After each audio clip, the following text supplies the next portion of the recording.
영말씀 로마서 12장 9절에서 13절. 로마서 12장 9절에서 13절. 사랑엔 거짓이 없나니 악을 미워하고 선에 속하라.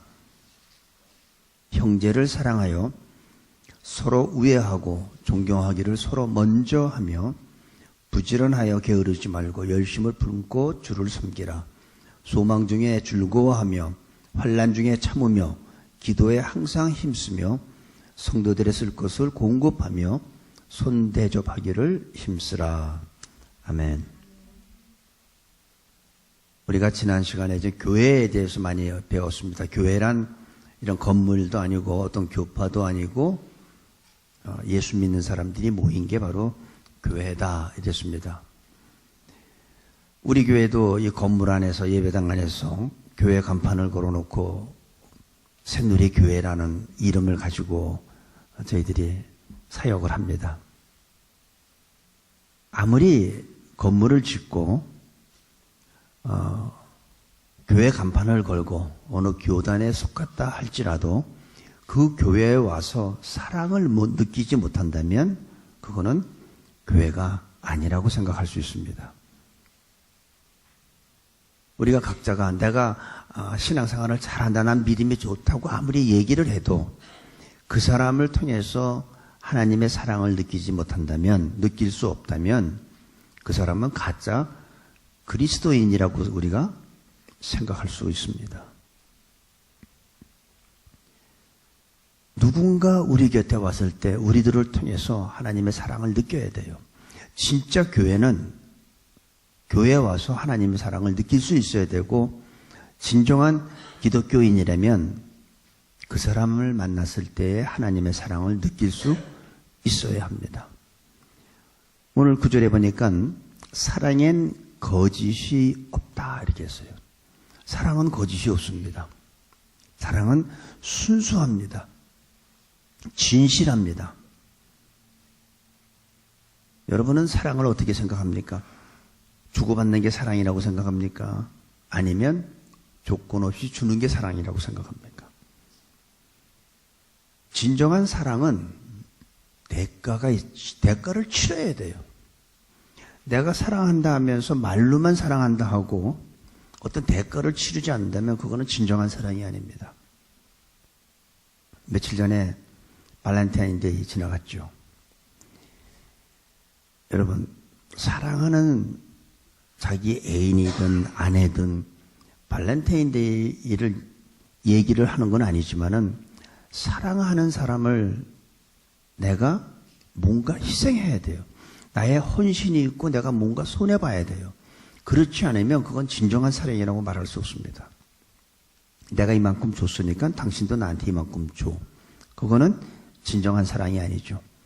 예수님, 하나님의 사랑을 보면 십자가에서 아무 조건도 요구도 없었습니다.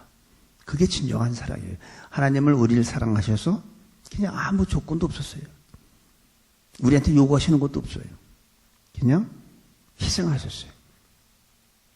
진정한 사랑은 희생하는 겁니다. 순수한 겁니다. 그래서 진정한 사랑은 생명이 있어요. 거기에는.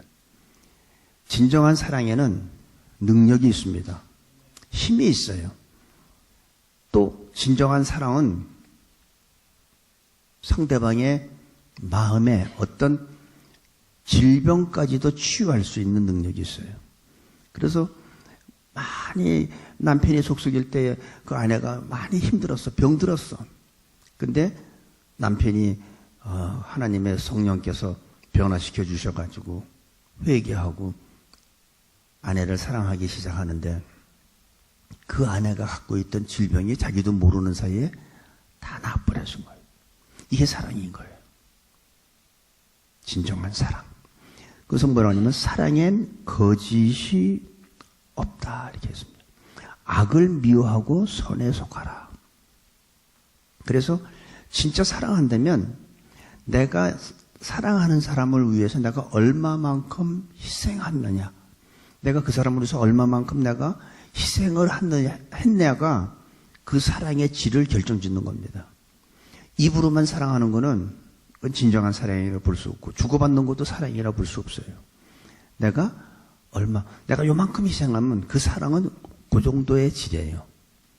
근데 내가 상대방을 사랑하는 사람으로서 내가 목숨까지도 줄 수 있다면 그 사랑의 질은 굉장히 다르죠. 급이 다른 거죠. 한번 생각해 보세요. 내가 가장 사랑하는 사람이 누군가? 목사인가, 권사인가, 집사인가, 아니면 자기의 배우자인가? 얼마만큼 내가 희생을 했나? 진정한 사랑은 희생이 있는 겁니다. 이게 희생 없는 사랑은 다 거짓말이에요. 얼마나 남편들 거짓말 잘합니까? 내가 당신하고 결혼하면 평생에 당신 손에 물 안 붙여. 이거 안 해본 남자 없잖아요. 저도 했습니다. 근데 왜 주부 습진이 왜 걸려요? 물 안 붙이는데. 거짓말한 거예요. 사랑보다 강한 힘은 이 세상에 없습니다. 사랑 안에는 생명이 있고 치유가 있어요. 우리가 어두울 때 불을 켜면 어둠이 물러가는 거죠. 마찬가지로 우리 안에 어둠의 세력, 부정적인 생각, 좌절감, 모든 걸 포기하고 싶은 이런 마음, 이런 것들을 하나님의 사랑이 내 안에 들어오면 마치 불을 켜면 어둠이 물러가는 것 같이 다 물러갑니다. 내 마음속에 아직도 근심 걱정이 있고 어두운 세력이 있다. 나도 모르게 어떤 아픈 상처가 있다. 하나님의 사랑이 들어오면 다 물러갈 줄로 믿습니다. 다 회복될 줄로 믿습니다. 진짜 질병과 고통, 아픈 상처들이 다 치유돼요. 진짜 그 하나님의 사랑을 받은 자들, 또 아니면 진짜 자기의 아내나 자기나 남편이나 가정, 그 자녀들을 진짜 사랑하는 사람들은요, 희생하잖아요. 엄마들이 자녀들을 위해서 희생을 얼마나 합니까? 뭐 대가를 바라나요? 그렇다고 뭐 요구하는 게 있나요? 없어요. 아무 조건도 요구도 없는 게 진정한 사랑입니다. 교회가 사랑하려면 여기 조건이 있어요. 사랑엔 거짓이 없느니 첫 번째 악을 미워하래요. 그리고 선에 속하라. 그럼 첫 번째 내가 사랑하려면 조건이 뭐냐면 내 안에 있는 악을 미워해야 돼. 악을 제거해야 돼. 그리고 선에 속해야 되는 거예요. 선을 행해야 돼요. 그렇지 않으면 진실한 사랑이 나올 수 없다는 거예요. 내 안에 있는 악이 있는 한 나는 진짜 사랑을 할 수가 없어요. 만약에 자녀들이 잘못하면 우리는 대부분 어떻게 해요? 야단치잖아요. 아빠가 야단치는 가정도 있고 어떤 가정은 또 아빠는 가만히 있고 엄마가 야단치는 가정도 있는데 아이들이 잘못했을 때 야단친다고 그 아이가 물론 바꾼 척은 하지만 속에서부터 바꿔지는 건 아니에요. 어떻게 하면 내가 여기를 벗어나나? 내가 언제 출애굽하나 하는 그런 마음 가지고 살죠. 그리고 때가 되면 출애굽하잖아요. 근데 혼내서 야단치서 변하는 자녀들은 없어요. 근데 사랑해보세요. 진짜 사랑하면 분명히 저는 변한다고 믿습니다. 사랑해야 변합니다. 교회가 하나가 되고 성장하는 교회들을 모습을 보면은 어떤 그 교회에 하나님의 은사를 많이 받은 사람, 아니면 교회 시스템이 너무 좋아. 그래서 교회가 성숙되는 것 같다고 저는 보진 않습니다. 거기에는 사랑이 있어요. 사랑이 있기 때문에 그 교회는 하나가 되고 교회가 성숙해지는 거예요. 지금 제가 말하는 성숙하고 성장한다는 얘기는 숫자를 얘기하는 게 아닙니다. 영적으로. 무슨 말인지 알죠? 숫자 많이 모인 거는 그거는 성장이 아니에요.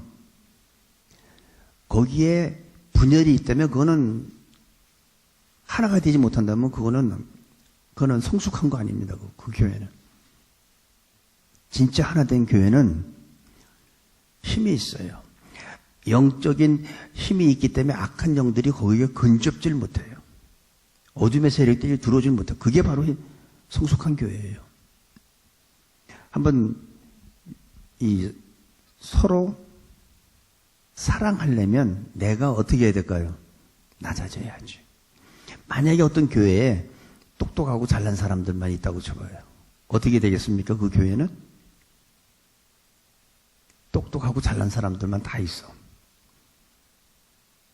뭐 박사가 그 교회의 20%야. 어떻게 될까요? 교회가 하나가 될까요? 서로 잘났다고 그러죠. 서로 분쟁하고 분열하고 경쟁하고 비교하고 너는 박테리아, 너는 곰팡이 박사네? 그렇게 말하잖아요. 무슨 미생물 박사라고 안 해요? 곰팡이 박사라고 얘기하지. 왜? 총 깎아내리려고. 대부분 보면 상대방을 이렇게 비판하고 비교하고 무시하고 그러다 보니까 교회가 경쟁심이 있고 분열되죠. 똑똑한 사람들만 모이면 교회는 분열되게 되어 있지만 서로 사랑하는 사람들이 모인다면 그 교회는 엄청난 힘과 하나님의 능력과 하나님의 영광이 드러나는 교회가 된다고 저는 믿습니다. 오늘 보니까 이 악을 미워하고 선에 속하라. 우리 안에 있는 악을 제거해야 된다는 거예요. 악을 제거해야 된다. 내가 악을 갖고 있는 한 우리는 하나가 될 수 없습니다. 그리고 뭐냐면 선에 속하라. 이 악은요 참 교활한 게 악입니다. 악은 두 가지 이상의 마음을 갖고 있어요. 그리고 자기가 죄를 지면 어떻게 해요? 이 악은, 이 죄는 굉장히 합리화합니다. 아주 타당성 있게 합리화시켜요. 예를 들면 자기가 어떤 죄를 졌어. 근데 그거를 합리화해요. 하나님도 내 입장을 이해하실 거야. 안 해요. 선은 진실하고 선은 두 얼굴이 아닙니다. 정직하고 진리. 그거는 두 생각이 없어요. 오직 하나. 언제나 정직합니다. 근데 합리주의, 타협하고 그게 뭐예요? 악. 내 속에 있는 악은 항상 나를 갖다가 아주 가장 현실적으로 이해시키면서 너는 그럴 수밖에 없었잖아. 너 말고 누군들 너는 그래도 괜찮은 편이야. 만약에 홍길동 같았으면 더 했어. 이런 식으로 우리를 합리화시키고 타당성 있게 만들면서 하나님도 그러니까 너를 이해할 거야. 이게 악이에요. 근데 이 선은요 두 얼굴이 없어요. 언제나 정직하고 신실합니다. 그리고 10절에 보니까 형제를 사랑하여 서로 우애하고 존경하기를 서로 어떻게 그랬어요? 먼저 하라고 그랬어요. 먼저. 이게 굉장히 중요한 얘기입니다. 먼저. 근데 우리는 어떻게 해요? 네가 먼저 나를 사랑하면 나도 너를 사랑할게. 네가 먼저 나에게 사과하면 나도 너를 용서할게. 그러죠? 근데 성경은 어떻게 해요? 사랑하고 우애하고 하는데 네가 먼저 하라는 거예요. 하나님은 오늘 말씀을 통해서 먼저 하라는 거예요. 내가 먼저가 아니라 네가 먼저가 아니라 내가 먼저. 내가 두고 볼 거야. 그 사람이 먼저 나한테 사과하는지 안 하는지. 이게 아니라는 겁니다, 여러분. 내가 먼저. 이후 여하를 막론하고 내가 먼저 하라는 거예요. 부부간에 어떻게 해요? 좀 이렇게 부부싸움을 하고 냉전할 때 방이 하나면 한 방에 쓰지만 방 둘이면 각방 쓰잖아요. 누가 먼저 말 시켜요? 자존심 센 사람이 끝까지 견디지. 자존심 약한 사람이 내가 먼저 사과하고 그 따뜻한 밥 얻어먹는 게 낫지. 우선 먼저. 우리는 하나님의 진정한 자녀라면 이후 여하를 막론하고 누가 잘잘못을 떠나서 내가 먼저 하라는 거예요. 이게 오늘 성경 말씀이에요. 하나님이 우리한테 주시는 거예요. 먼저 하라는 거예요. 먼저 사랑하고 먼저 용서하고 먼저 사과하고. 예를 들면 존경할 만한 사람은 누구나 존경할 수 있죠. 그죠? 여러분 세상에서 존경할 만한 사람은 누구든지 다 존경할 수 없어요. 존경할 수 있어요. 근데 받을 만한 사람이 아닌 사람들 있잖아요. 우리 교회는 없지만 그래도 왜 저 사람은 정말 그런 사람을 존경할 수 있다면 그게 바로 먼저 하는 거예요. 누구나 할 수 있는 건 다 할 수 있어요. 누구나 할 수 없는 거를 하는 게 바로 존경하는 거지. 그러니까 예를 들어서 예수님이 뭐라고 그랬냐면 너희가 제단에 예물을 드리다가 형제에게 원망 받을 만한 일이 생각나거든 예물을 제단 앞에 두고 가서 형제하고 화목한 다음에 와서 예배를 드리라 그랬죠. 제단에 예물을 드리라. 이 얘기는 내가 누구를 미워하는 마음 가지면요 예배가 안 된다는 얘기예요. 내가 누구한테 분노하는 마음이 있으면 예배가 안 돼요. 제가 전에 좀 시간 됐어요. 오래전에 이렇게 저를 괴롭히는 우리 교인 중에 한 분이 저를 그렇게 괴롭히는데 그 사람만 생각하면 이렇게 괜히 화가 나고 이렇게 분노가 있으니까 이게 기도도 안 되는 거야. 찬양할 때도 속으로 부르지 겉으로 안 불러. 왜? 속에 화가 나고 분노가 있고 누구 미워하면요 예배를 드릴 수가 없어요. 여러분들은 그걸 초월했는지 모르지만 저는 누구 미워하고 화가 나니까 기도도 안 되더라고요. 그러니까 하나님 앞에서 온전한 예배 드릴 수 있겠어요? 없죠. 오죽하면 예수님께서 제단에 예물을 드리다가 만약에 네가 생각이 나면 그대로 예배 못 드린다는 거죠. 아니 예배를 드려도 하나님이 안 받으신다는 얘기죠. 제단 앞에 예물을 두고 가서 먼저 화해하고 그리고 와서 예물 드리라는 거예요. 그래야지 하나님이 우리 예배를 받으신다는 거죠.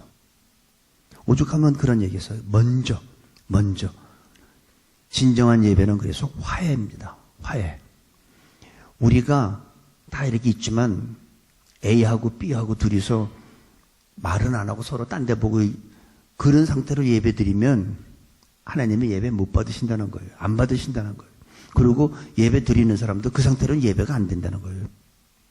내 마음에 분노한 마음이 있고 미워하는 마음인데 그 예배가 되겠어요? 기도도 안 되죠? 찬송도 부를 때 속으로 부르지 뭐 겉으로 불러요? 거기다가 또 모르는 찬송 한번 해봐. 그러면 이제 찬양 리더 하는 사람은 이제 눈 쫙 이렇게 흘기면서 하지. 이게 마음에 그런 게 있으면 온전한 예배가 되질 않습니다. 그래서 진정한 예배는 화해. 마음속에 미워하는 사람 여러분 혹시 있습니까? 이 시간에? 여러분들 마음속에 누군가를 미워하고 누군가 용서할 수 없는 사람이 있다면 예배 끝나고 먼저 전화하세요.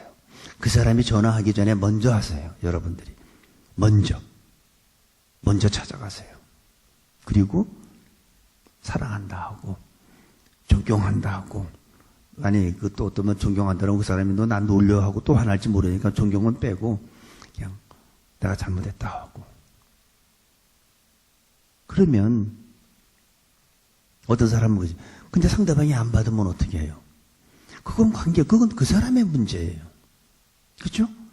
내가 저 사람한테 사과하러 갔는데 그 사람이 안 받아. 그건 그 사람의 문제지 내 문제는 아니에요.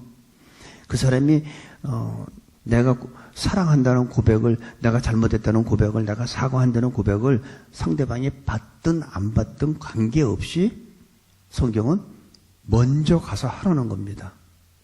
무슨 말인지 알죠? 그러니까 상대방이 받고 안 받고 이제 신경 쓰지 말고 먼저 하세요, 여러분들이. 가정에서 부부간에 먼저 하세요. 남편한테, 아내한테 먼저 하시면 돼.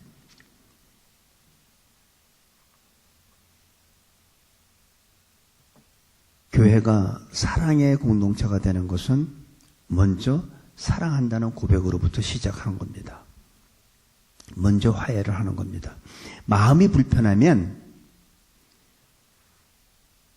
이유를 불문하고 내가 마음이 불편하면 그 사람한테 가서 먼저 화해하세요. 부부 사이도 저는 마찬가지라고 생각해요. 부부 사이도. 이 교회나 가정이나 이게 다 우리가 하나님이 우리의 삶을 지켜보고 계시는 거예요. 과연 부부 사이에도 대부분 보면 한국의 남자들은 아내를 좀 이렇게 남들 앞에서 세상 말로 얘기하면 잡는다 이렇게 얘기하죠. 그게 잡으면 자기가 굉장히 대단한 권세가 있고 권위가 있다고 생각하는데 그렇지 않아요. 진짜 권위 있는 사람들은 아내를 섬겨요. 아내를 받들어 모셔요. 그러면 그게 남자가 좀 이렇게 우습게 보이는 것 같지만 그렇진 않습니다. 그런 남자가 바로 존경받는 거고 그런 남자가 바로 권위가 있는 거예요. 여러분 한번 해보세요. 남편들이 아내한테 하나 한번 좋은 거 줘보세요. 아내는 그 남편한테 10개 줍니다. 하나 투자하고 9개, 10개 받으니까 9개 남는 장사예요, 이것도. 진정한 권위는 강한 게 아니라 사랑이에요. 사랑보다 더 강한 힘은 이 세상에 없어요. 아내를 사랑하면서, 내가 내 아내를 사랑하지 않는데 누가 내 아내를 존경하겠습니까? 근데 내가 내 아내를 무시해봐요. 다른 사람은 더 무시해요. 근데 내가 내 아내를 사랑하고 내 남편을 존경하면 다른 사람들도 그 아내한테 함부로 못하고 그 남편한테 존경하죠. 누가 무슨 얘기인데 우리 남편 말도 마. 그렇게 되면 다른 사람들도 그 남편을 우습게 본다는 얘기예요. 부부도 서로 존경하고 사랑하고 어떤 사랑? 조건이 없는, 요구하지 마세요. 내가 요번에 크리스마스 때 뭐 했으니까 당신 내 생일 때 뭐 해줘야 돼? 그거 사랑 아니라니까. 그거는 주고받는 거지. 사랑은 뭐예요? 그냥 원해. 가는 거야. 가는 거로 끝나는 거예요. 그래서 상대방이 기뻐하면 그게 내 기쁨이 돼야 되는 거예요. 속으로 계산하고선 내가 이 정도 해줬으니까 어디 내 생일 때 뭐 해주는지 봐야지. 그런 건 사랑 아닙니다. 그건 조건이죠. 사랑은 일방통행이에요. 그냥 가는 것. 가서 상대방이 만족하면 그 기쁨이 나의 기쁨이 될 때 그 진정한 사랑이라고 생각합니다. 11절 부지런하여 게으르지 말고 열심을 품고 주를 섬기라. 이 사랑하는 사람들은 게을르질 않아요. 부지런합니다. 여러분 연애편지 써봤어요? 연애편지 써본 사람들 어떻게든지 상대방한테 좋게 쓰려고 편지를 쓰다가 잘못되면 다시 꾸기고 또 쓰고 하잖아요. 그러다 보면 어떤 사람 보면 밤새는 사람도 있어요. 어떤 사람은 연애 편지 쓰느라고 밤새고 어떤 사람은 사랑하는 사람하고 통화하다가 보면 밤새고. 사랑하면 게으르질 않아요. 부지런하게 됩니다. 그리고 뭐냐면 열심을 품고 주를 섬기라고 그랬어요. 진짜 저는 느끼는 게 뭐냐면 정말 그 놀라운, 보통 때는 한 9시만 되면 졸려가지고 그냥 눈이 흰자도 안 나오고 막 그냥 졸려서 쓰러지자마자 잠자는데 사랑하면 밤 11시, 12시가 돼도 계속 통화하든지 뭐 카톡을 하든지 하잖아요. 얼마나 놀라운 일인지 몰라요. 사랑하면 그렇게 부지런하게 되어 있어요. 사랑하면 절대 게으르지 않습니다. 게으른 사람들은 누가 게으르냐면 인생의 삶의 의미가 없는 사람. 충동적으로 사는 사람들. 삶의 의미가 없으니까 사랑할 대상도 없으니까 그냥 되는 대로 사는 거예요. 그러니까 뭐 아침에 10시에 일어날까 11시에 일어날까 일어나도 뭐 별로 할 것도 없고 먹고 싶으면 먹고 말고 싶으면 말고 할 일 없으면 또 누워 자고. 그게 뭐예요? 게으르고. 하나님이 제일 싫어하는 게 게으른 거예요. 그래서 데살로니가서 보면 게으른 자는 먹지도 못하게 하라고 그랬어요. 사랑하면 부지런하고, 그러니까 교회에서도 보면 뭐냐면 부지런하여 게으르지 말고 열심을 품으라는 거예요. 열심을 품고 주를 섬기라. 사랑할 대상이 없고 살아야 할 이유를 모르는 사람들이 대부분 게으릅니다.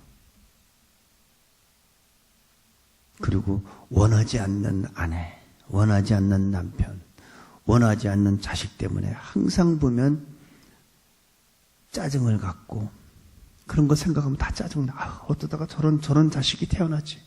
어쩌다 저런 저런 남자를 만나가지고 저 왼수보다도 못하고 전생에 나하고 무슨 죄를 졌다고 나하고 무슨 악연이 있다고 왜 그러잖아요 사람들. 그런 사람들 많아요. 우리 교회는 그런 사람 없지만 이게 그런 사람들은 삶에 힘이 없고 활력이 없고 소망이 없고 그냥 게을르게 되어 있어요. 되는 대로 살기 때문에. 뭘 위해서 살아요? 사랑할 대상이 없는데. 그리고 내 가정을 보면 그냥 짜증만 나고 내가 원하지 않는 일들만 있는 것 같고. 그런 사람들이 보면 뭐라고 그러냐면 목사님 내가 죽지 못해 삽니다. 이런 얘기 하잖아요. 죽지 못해 산다고. 여러분 죽지 못해 사는 게 아니라 우리는 하나님의 그리스도의 사랑을 받은 사람들은 그런 생각해도 안 되고 하나님의 진짜 그리스도의 사랑을 받았다면은 어떻게 합니까? 새벽에 일찍 일어나잖아요. 그래서 새벽 기도하잖아요. 새벽에 제일 먼저 일어나서 하루에 내가 다른 거 내 머릿속에 잡생각 들어오기 전에 맨 먼저 무릎 꿇고 기도하잖아요. 하나님 앞에. 주님, 이 첫 시간을 내가 주님 앞에 바칩니다 하면서 새벽 기도하잖아요. 왜 새벽에 일어나요? 너무 좋아서. 그러니까 살 이유가 있고 그리스도의 사랑을 받은 사람들은 마음에 기쁨이 있잖아요. 감사가 있죠. 감격이 있죠. 범사에 감사해. 교통사고를 났어도 너무 좋고 어떤 하나님의 그 사랑을 막 받지 못한 사람들은 그걸 깨닫지 못한 사람들은 무슨 일이 있으면 예를 들어서 심장병에 걸렸어. 그럼 어떻게 해요? 하나님 why me? 왜 납니까? 하잖아요. 그런 사람들이 보면 하나님이 이 세상에 수많은 사람 중에서 나를 또 선택한 거는 또 가만히 그건 다 당연하게 생각해. 왜 납니까? 하면 자기 선택받은 것도 해야지. 이 수많은 사람 중에서 내가 뭘 하나님 앞에 하나님이 택할 만한 뭐가 있다고 나를 택했습니까? 하나는 또 그런 감사도 있어야 되는데 그런 건 안 하고 자기가 안 좋은 일이 있을 때만 하나님 왜 납니까? 하죠. 아침부터 저녁까지 생각하는 것은 오직 하나님 한 분. 그분만 생각하면 그냥 하루가 즐거워. 하루가 기뻐. 하루가 감사해. 이런 일이 있어도 감사하고 저런 일이 있어도 감사하고. 또 어떤 사람들이 그래요. 그리스도의 사랑을 깨달은 사람들. 아침부터 저녁까지 그냥 계속 머릿속에서 비즈니스 생각이 아니야. 그냥 하나님 생각만 하고. 그러면 괜히 좋아. 그 하나님은 진짜 어떻게 정말 사랑이시다. 내가 이런 실수를 했는데도 그냥 변화 없이 사랑해주고 그 부분만 생각하면 너무 기뻐. 그분을 찬양할 생각하니까 너무 기뻐. 여러분 찬양 잘하는 사람들 칸타타 참여하세요. 하시는 분들은 하나님께서 큰 은혜 주실 줄로 믿습니다. 그런 사람한테 범사에 감사가 있는 거예요. 범사에 감사해. 좋은 일에 감사가 아니라 그러함에도 불구하고 감사가 있습니다. 12절에 보니까 소망 중에 즐거워하며 환난 중에 참으며 기도에 항상 힘쓰며 여기 소망 중에 즐거워한다고 그랬어요. 소망이 있는 사람은 외롭지 않습니다. 소망이 있는 사람은 우울증 안 걸립니다. 소망이 있는 사람은 좌절하지 않습니다. 소망이 있기 때문에. 그러니까 소망이 있기 때문에 뭐라고 하냐면 환난 중에 참아요. 내가 환경이 아주 안 좋은 환경이 나한테 닥쳐도 나는 그걸 이겨낼 수 있어. 왜? 소망이 있으니까. 소망이 없는 사람은 못하죠. 소망이 있기 때문에. 나는 죽으면 천국 가. 하나님께서 약속해 주셨어. 난 하나님의 자녀야. 그러니까 지금 현재 나한테 닥치고 있는 이런 것들이 내 눈에 크게 보이질 않아요. 그게 문제가 되질 않아요. 왜? 소망이 있기 때문에. 근데 소망이 없으면 어떻게 돼요? 좌절하죠. 쓰러지죠. 외롭죠. 약속과 미래가 보장되지 않았기 때문에 그런 사람들은 아주 극단적인 것을 선택할 수도 있습니다. 하지만 분명한 미래가 보장됐고 천국에 확신이 있는 사람들한테는 아무리 어려운 환경이 와도 참을 수 있어요. 여기 보니까 환난 중에 참으며. 여러분은 죽으면 천국 간다는 확신이 있습니까? 그런 믿음이 있습니까? 소망이 있는 사람은 소망 중에 기뻐한다고 그랬어요. 소망 중에 즐거워하며 소망이 있는 사람은 즐거워하게 되어 있어요. 그리고 소망이 있는 사람은 어떤 환경이 어려워도 참아요. 이겨내요. 왜? 나는 그 소망이 있잖아요. 내가 요것만 넘어가면 그 소망, 하나님의 약속이 나한테 오잖아요. 꿈도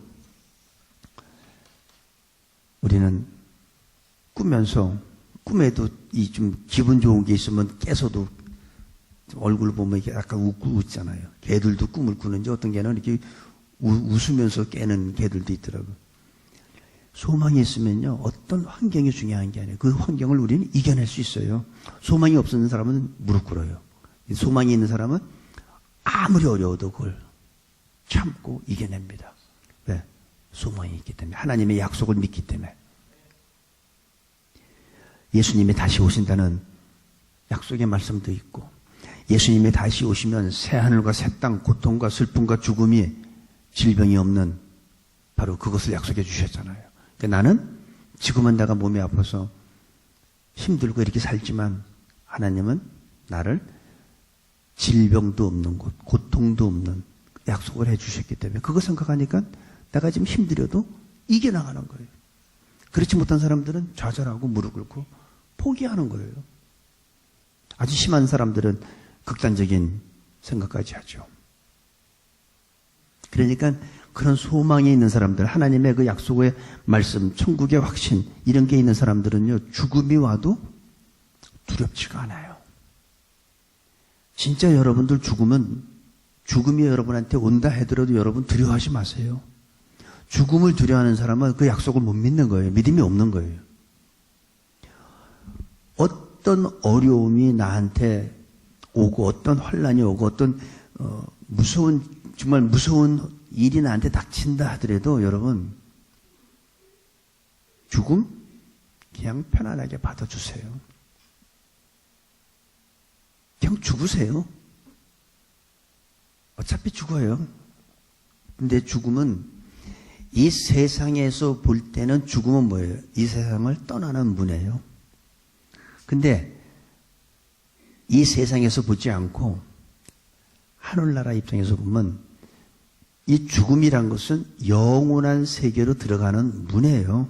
그렇죠? 내가 이 문을 열고 나가는데 이 세상은 난 끝이야. 이 세상은 끝나고 영원한 세계가 시작되는 거예요. 그래서 영원한 세계로 들어가는 문인데 그게 왜 두렵습니까? 죽음 두려워하지 마세요. 그리고 무슨 일이 있어도 절대 예수님 부인하지 마시고, 그리고 예수님의 성경을 통해서 여러분한테 약속해 주신 말씀은 이건 100% 이루어져요. 이건 100% 이루어지기 때문에 이 약속의 말씀은 절대 여러분들이 흔들리지 말고 믿고 신뢰하면 그대로 이루어집니다. 죽음은 뭐다? 이 세상을 떠나는 게 아니라 영원한 세계의 문을 열고 들어가는 거다. 그러니까 죽음이 왜 두렵습니까? 120년 사는 데서 영원히 사는 데로 들어가는데 두려울 이유가 없죠. 그냥 죽으세요. 13절, 성도들의 쓸 것을 공급하며 손 대접하기를 힘쓰라. 여기서 공급한다 하는 것은 이제 헬라어 말로 여러분들이 잘 아는 코이노니아. 예?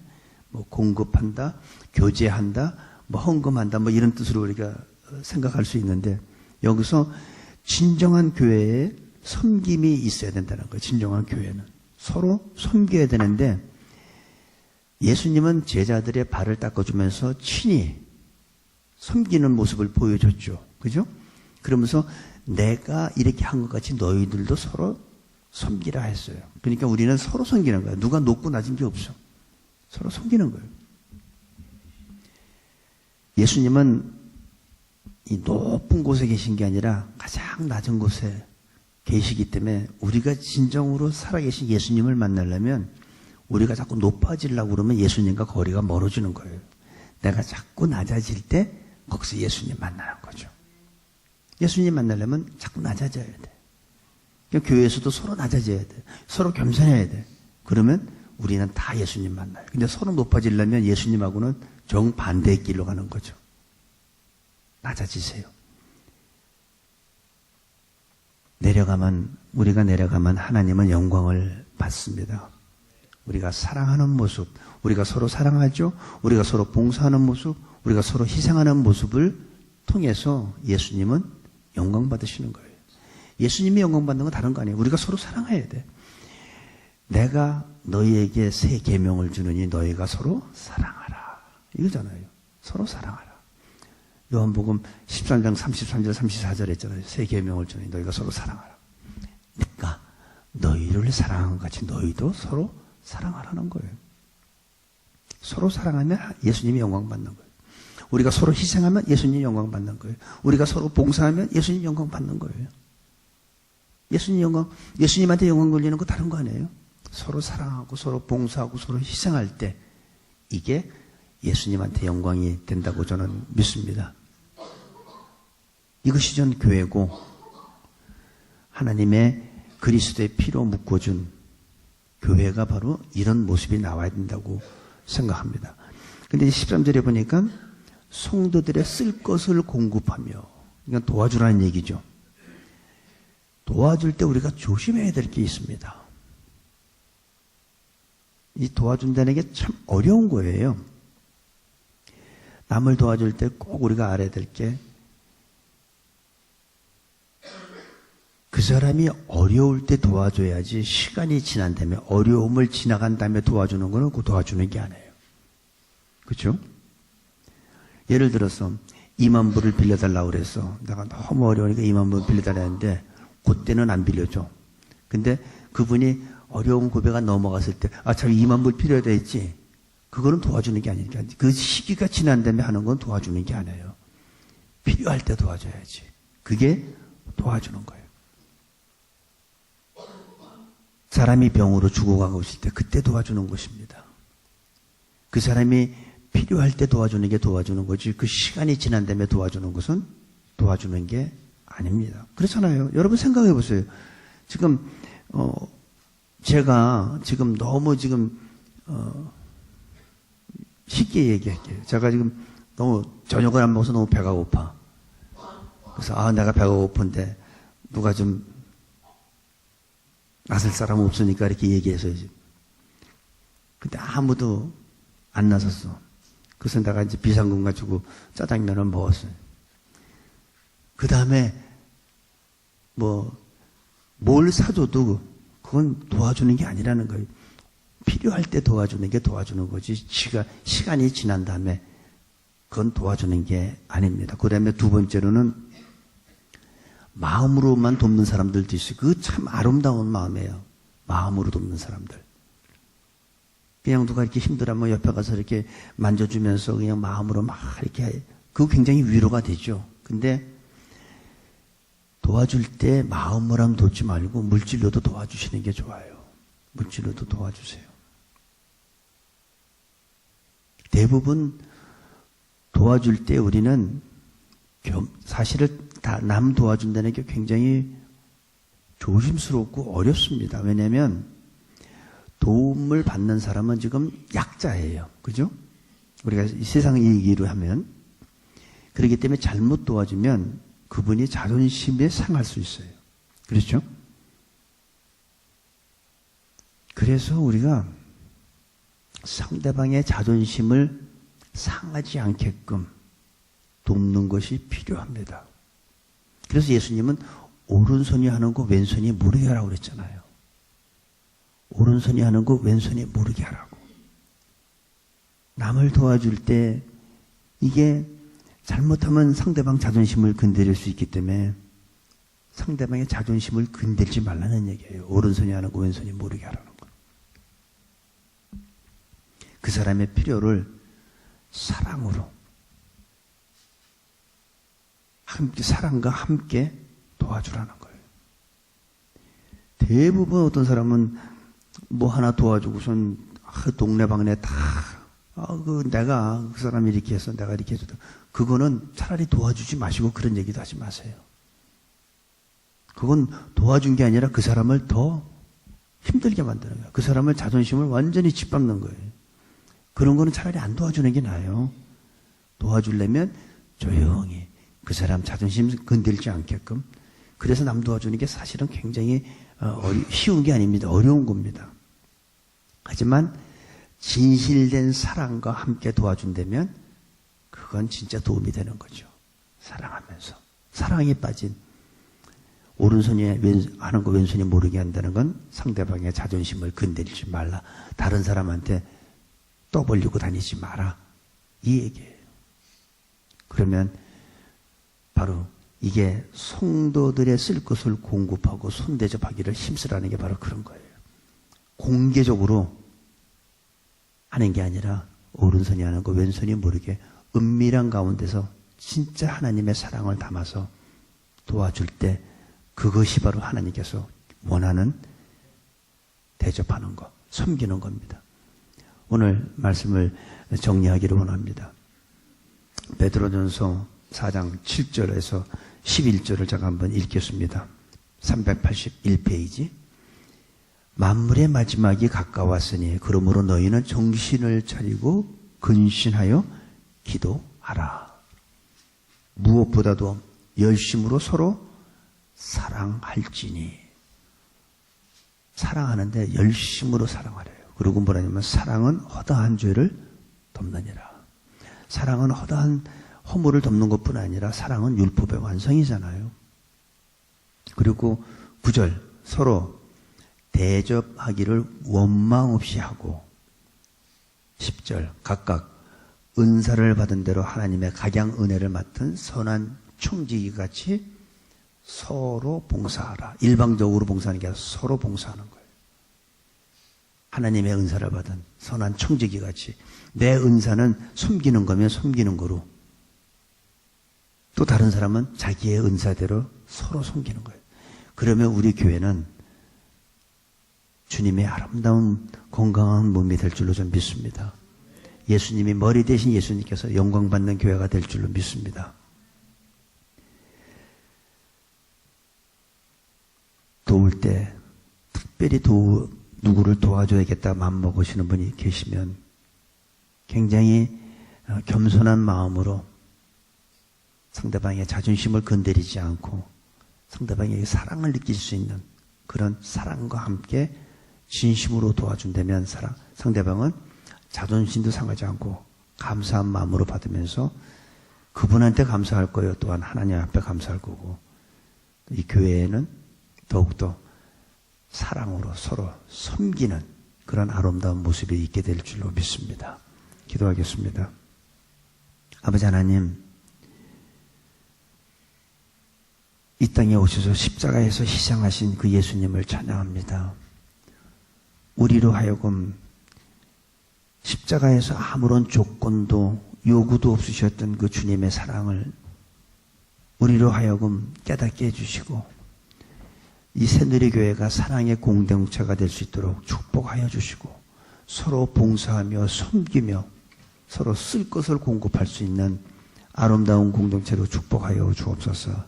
감사하며 예수님의 이름으로 기도합니다. 아멘.